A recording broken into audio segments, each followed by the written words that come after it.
And this is coming from 1 Samuel chapter 30. David and his men, they had a little bit of trouble leading up to this story where we're picking up in the scriptures here. They were on the run from King Saul, who was basically just out to kill them and take them out.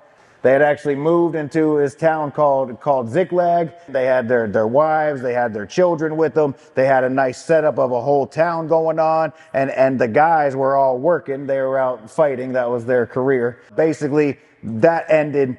The soldiers were all coming home with David leading them, and it was just another day. That's where we're picking it up here today. So I'm going to read that first set of scriptures. Most of this is out of the NIV, so we're just going to read verses 1 through 3 on the beginning there. It says, David and his men reached Ziklag on the third day. Now the Amalekites, as an enemy of theirs, had raided the Negev and Ziklag. So these enemies raided their town.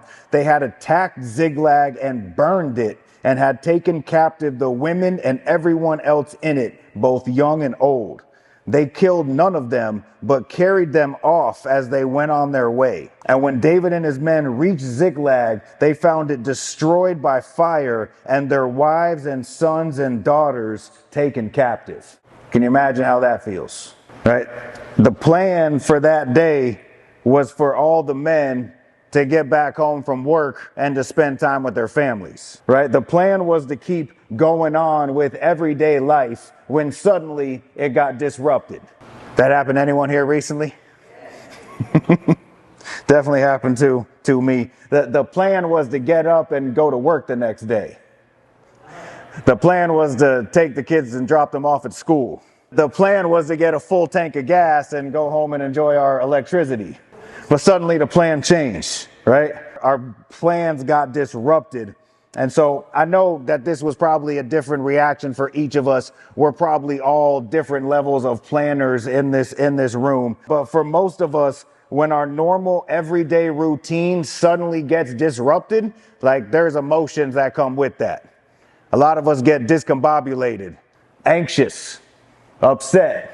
And then on top of all that, right, the whole entire plan changed because of a potentially very traumatic situation that was coming our way that no one knew what was going to happen. It was all the stress and anxiety with that, like what's going to happen to our homes, to our families. And man, I can promise you, I guarantee so many of us went through very high level of stress this past week. And if that's not dealt with, y'all, that can take us in a direction that I promise you that we don't want to go. So the first thing that I see that David did, man, he took this whole disruption like a champ. So number one is the disruption of everyday life has occurred to humans since the beginning of time. I'm trying to let you know with David's story, you're not the first person to go through something like that. Right? While this will still bring an emotional response from all of us, the key is to be adaptable and ultimately okay with throwing the plan out the window. This has been happening to people since the beginning of time. And while, of course, it's still going to bring an emotional response from all of us, the key is to be adaptable and ultimately okay with throwing the plan out the window. Let's go back to those scriptures right there. I just want to add verse 4 there. It says, so David and his men wept aloud until they had no strength left to weep. My goodness, that's some real men there, because real men cry. These are some grown men crying and letting out all their emotion. I mean, I couldn't imagine the traumatic situation of coming home and my home's burned down and my wife and children are nowhere to be found. Like, I can't imagine what that would cause someone. And man, that just sent David and all the men just an emotional response. It says they wept so much that they didn't have any strength left, that it was so traumatic for them. So point is ultimately, guys, we're all going to have an emotional response when the plan suddenly changes and all hell starts to break loose. But the key is, just like David, the first thing we need to do is become adaptable and be okay with throwing the plan out the window. We can't change the hurricane.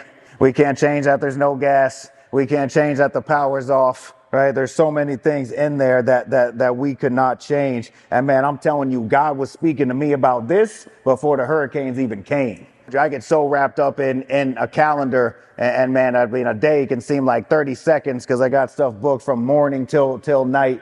I don't know about y'all, but 2024 just went by. Like, I cannot believe it's Halloween, Thanksgiving, and Christmas coming up. Like, that is just absolutely insane. This entire year went by in a blur. And my character defect, like I told you earlier, is just getting all upset when things don't go according to plan. It just seriously throws me off. And man, I felt like God was speaking to me before the hurricanes are even coming. That's saying like, man, you got to change this. You got to become adaptable, Justin. God trying to tell me I'm the one that's making the plan, not you, right? Like, I'll give you the vision. I'll help you fill up your calendar. I'll give you some goals in a general direction, but you got to be a little more adaptable. If it doesn't go according to plan, that's okay. God's saying I'm still in control. Like, that wasn't a surprise to me. I knew that was coming up. Don't let that throw you completely off. Guys, when the plan changes, we got to be adaptable. That should be all of our mindsets on that. What did David do next? Look at that there, 1 Samuel, it's the second half of verse 6. All hell's breaking loose in David's life. His plan just got completely disrupted. And it says, but David found strength in the Lord his God. The NIV is a great daily reader, but sometimes, man, I got to go back to the New King James, the King James Version. What does the original translation say? But David strengthened himself in the Lord his God is the New King James Version. King James says, but David encouraged himself in the Lord his God. So David's finding strength in the Lord. He's also encouraging himself in the Lord. And I can promise you this, the only way that David would be able to go to God for strength or to use tools to encourage himself through God in the midst of chaos like that only happened because David was already making this a habit in his life. Amen. The only way he would be able to find strength in the Lord or encourage himself in the Lord is because he had already been making this a habit the whole entire time leading up to it. And in other words, he was doing it over and over again, and his brain was doing it without thinking. Here's what I want to know. I think this is funny. How many people in this room, your power went out when the hurricane came? I think that's pretty much almost every single one of us. How many of you that raised your hand turned on the light switch about 128 times while the power was out? Just every single room I went into, I knew full well the power wasn't there. I go into the bathroom, I flip the light switch on. I'm like, oh yeah, it doesn't work. Going upstairs, it's dark. And going into my bedroom, I flip the light switch on. Oh, okay, Justin, how many times are we going to do this? But want to know what's funny? I kept doing it over and over and over again. It was almost comical. Why? Because I had done it over and over again since I was a kid, and I don't need to think about, I walk into a room, I need light, I flip the switch. My brain doesn't have to process that, I just do it. And so I continued to do it over and over again, even though I knew full well the power wasn't off. I'm still flipping switches. Interesting. Guys, habits are a big deal. We all know how to create a bad habit. And so now I'm trying to tell us we got to be intentional, and we got to use that same mindset to create good habits. That means we got to start doing these good habits, these things that maybe we're not even used to. We got to do them over and over and over again until our brain does it without thinking. We all need to be intentional about creating good habits that our brain does without even thinking. And this includes going to God for strength and also encouraging ourselves during stressful situations. I want to talk about both of those, finding strength in the Lord and encouraging ourselves. Guys, that strength from God, finding that strength from God can come in multiple forms or fashion. Whether it's a direct prayer, in the midst of just being completely stressed out and going through it. Whether it's reading some piece in the Bible or having just a favorite scripture verse to say to ourselves when we're in the midst of a trial or something going on. It could be the verse of the day on that Bible app, just something to pull up and just recenter ourselves, recenter our thoughts. Maybe for you, it's the devotional that you enjoy. For some, it's going into a worship song. right? But whatever it is, guys, we got to find something, have something in our life that we do on a routine basis that becomes a habit that we can go to, that we find our strength in God. Somehow, some way, I'm connecting to God to know that that's where all of our strength comes from.